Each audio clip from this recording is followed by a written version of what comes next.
Mike Bearhorst, Innovation Specialist with BASF, coming to you from a central Iowa cornfield here at the end of June. Most of the post-spraying has been completed on the soybeans, and so now we focus our attention on the fungicide applications about ready to take place on cornfields just like this in the coming days. Now, of course, when we're out talking to our customers, we get a lot of questions about the proper application timing as well as why to use a fungicide such as HeadlineAMP, and we want to address a couple of those questions here in this quick video. Now, of course, we're going to get to this in a second about northern corn leaf blight. That seems to be the discussion we continually have. But first, I want to talk about some of the other advantages of a product like HeadlineAMP. Now, the first thing that people don't really realize about HeadlineAMP is that HeadlineAMP was the first product in the marketplace to actually be labeled with a plant health label. Now, what that means is they've actually seen scientifically that by using HeadlineAMP on corn plants just like these, you're helping with things like photosynthesis as well as helping with respiration within these plants. Some of you might ask, well, why does that matter? Of course, photosynthesis is huge from a attraction of sunlight and being able to turn that into future yield, but also from the standpoint of respiration. Respiration is something really important if we do end up hot and or dry here into the coming months, which they're predicting we might end up being. So when people ask me, okay, in absence of disease, should I be using HeadlineAMP? My answer to them is yes, because we do see that benefit from HeadlineAMP helping even in hot and dry conditions. That's also why we see such a good consistent rate of the success of HeadlineAMP within our fields. You're going to see a chart here just in a second that will show you from 2011, 12, 13, 14, a lot of years there where we see consistently, on average, 15 bushels to the acre by using this product. And as you all know, every year is different. So it's not just that there was disease in the field, it's the fact that this product works year in, year out, no matter what we throw at it.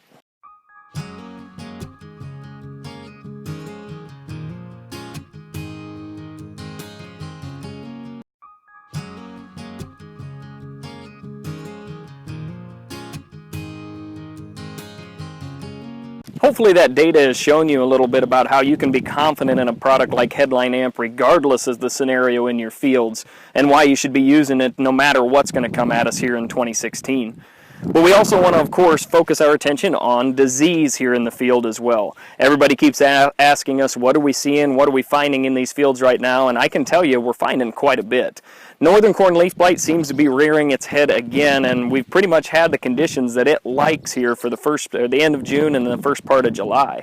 It does like those cooler temperatures in the lower 80s to the upper 70s. Also likes to be a little bit more on the wetter side of things as well as you see that disease progress. We have a ton of the inoculum around this area because of what we had last year. It's something that overwinters, and having a mild winter means that it's still here and that the potential for it to actually infect your plants is very high. Now, as we get into warmer temperatures, we will see that kind of tail off a little bit, but as I've been out in fields and currently actually in this field right here, I'm able to find northern corn leaf blight lesions throughout the field. Is it a high rate of it yet? No, but we're keeping an eye on it to see what happens.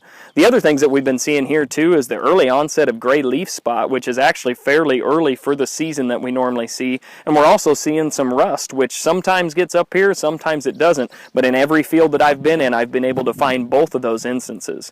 So what we're really looking at now here too is I want to make sure that everybody knows not just to focus only on northern corn leaf blight. Diseases like rust and diseases like the leaf spot that you're seeing out there can be very, very yield detrimental for your fields. And so we want to make sure that we're watching every single one of those. To finish off our discussion for today, we want to dive in a little bit into the timing of your application of HeadlineAMP. Now, you'll be hearing it across the industry, and it is very true. For the most return on your investment in an average scenario, we really recommend going at a tassel application of HeadlineAMP.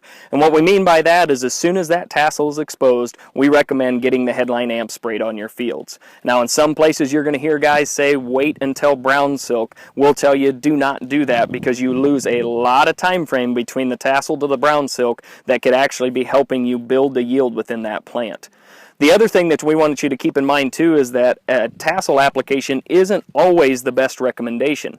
Things like disease, early onset of northern corn leaf blight can change what we recommend in terms of how we go about that. If northern corn leaf blight comes early like it did this last year and we're starting to see right now, it may warrant doing an application pre-tassel of Preaxor or even HeadlineAMP, but our recommendations change around that a little bit.